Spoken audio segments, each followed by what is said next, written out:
are beautiful, like a dream come alive. This is a moment the Parker family will never forget. Oh, miracle. Nurses surrounding their daughter's hospital bed, singing to her and dancing as 9-year-old Rosalie clings to life. I love you like a love song, baby. Months later, she would leave this bed with half of her body gone and a whole new world awaiting her.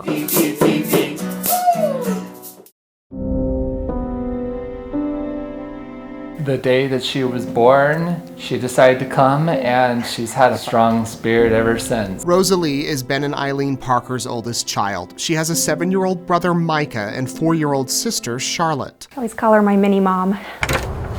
The Parkers might look familiar. In 2018, we delivered some gift cards to them from an anonymous secret Santa. I'm Nate with East Idaho News. Rosalie was not camera shy. We've been doing a secret Santa at school. 1 year later, on Charlotte's birthday, life as the Parkers knew it changed in an instant. He had picked Rosie up from school. I was at a PTO meeting. I was turning into the driveway, and I didn't see an oncoming car, and we got T-boned. Ben had some minor injuries, but Rosalie had a fractured rib and torn liver, so she was taken to IRMAC. They had to pick me up and put me on this little bed thing.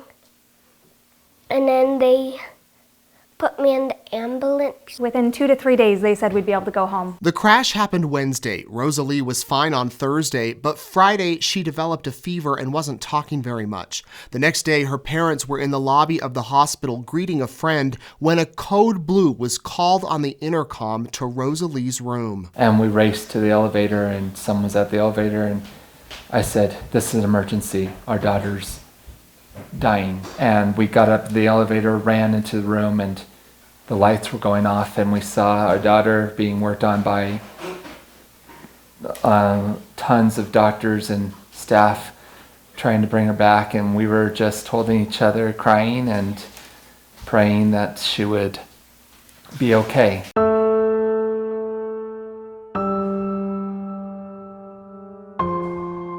Rosalie was brought back to life and flown to Primary Children's Hospital in Salt Lake City. Immediately, they started working on her, and she coded a second time. And so that's when I called Ben and, not sure she's going to make it through the night. You need to get up here now.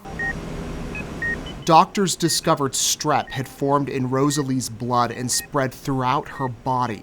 Her organs were shutting down. Basically, she's not going to make it. If she does, you'll be in dialysis for years. She's not going to have any brain function. Her kidneys will be shut down. I was at her bedside, and I told the nurse, "Please tell me that she's going to live." And the nurse said, "I can't tell you that, but I can tell you she'll let you know." The next day was agonizing as the Parkers were faced with a sobering choice. If Rosalie's heart stops again, should doctors resuscitate or let her go? We came together and we just said, there's no way we can make that decision. We're going to trust in our Father in heaven, and it's in His hands.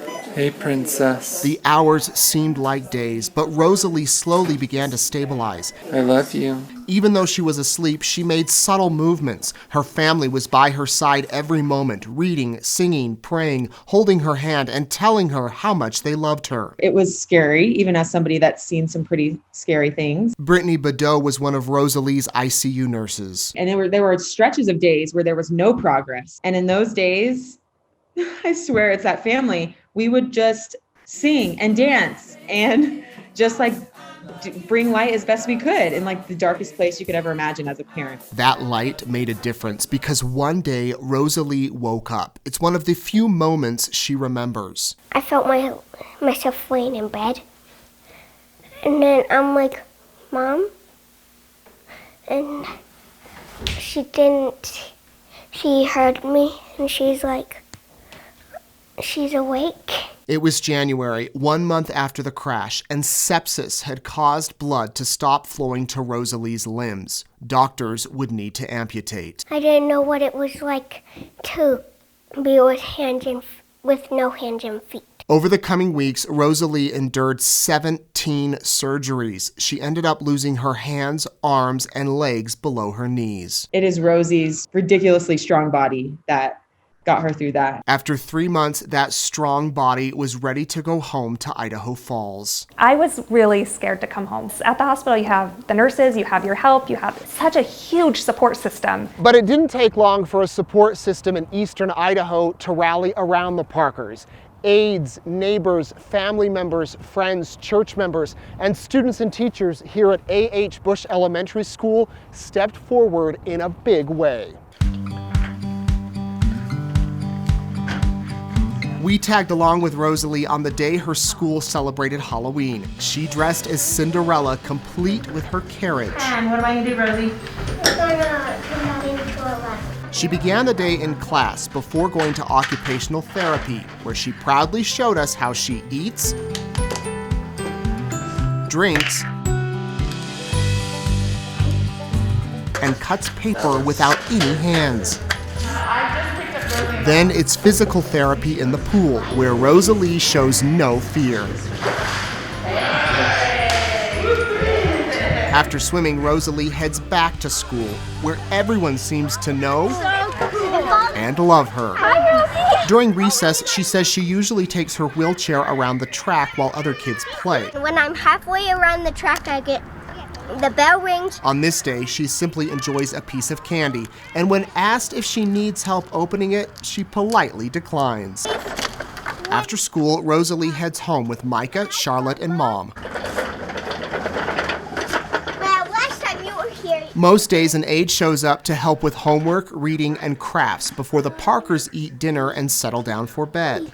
Her confidence has just grown huge. She had pretty bad anxiety before the accident, and I don't see it anymore. Rosalie admits there have been challenges. Going up and down the stairs was the hardest thing to learn. Well, I cried a lot of times, and then I got used to it. But now she's a pro.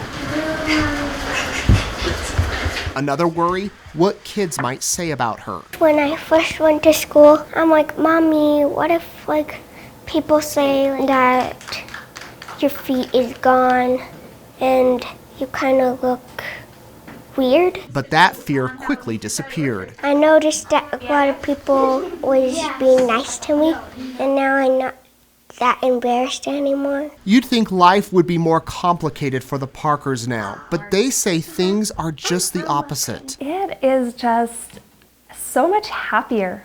We've met people we would have never met before. It's actually so much better, the routines that we've been able to set, the help that we have every day. Rosalie is already on her second pair of prosthetic legs. Okay, princess, you ready? And she'll likely go through 2 to 4 pairs a year until she stops growing.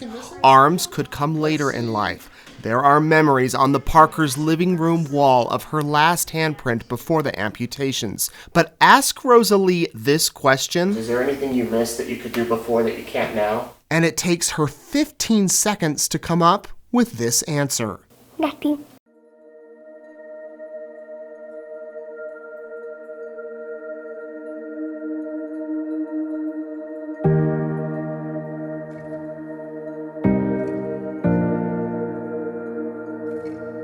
Rosalie's story is full of miracles, according to her family, and they don't dwell on how such a minor car crash ended up this way. I thought that I was 100% responsible. Over time, I've realized Heavenly Father knows what He's doing, and Rosalie, her will to live was stronger than anything that the doctors were telling us. The Parkers believe Rosalie is here for a purpose, and despite all the hard times, they say they wouldn't change a thing. I think it's opened our eyes to how much good there is in the world and how wonderful people are. She's a miracle. She is an absolute miracle that we are blessed to have on this earth. I feel like we've been very blessed up to this point. She has a destiny just like everyone. God's fulfilling a special purpose.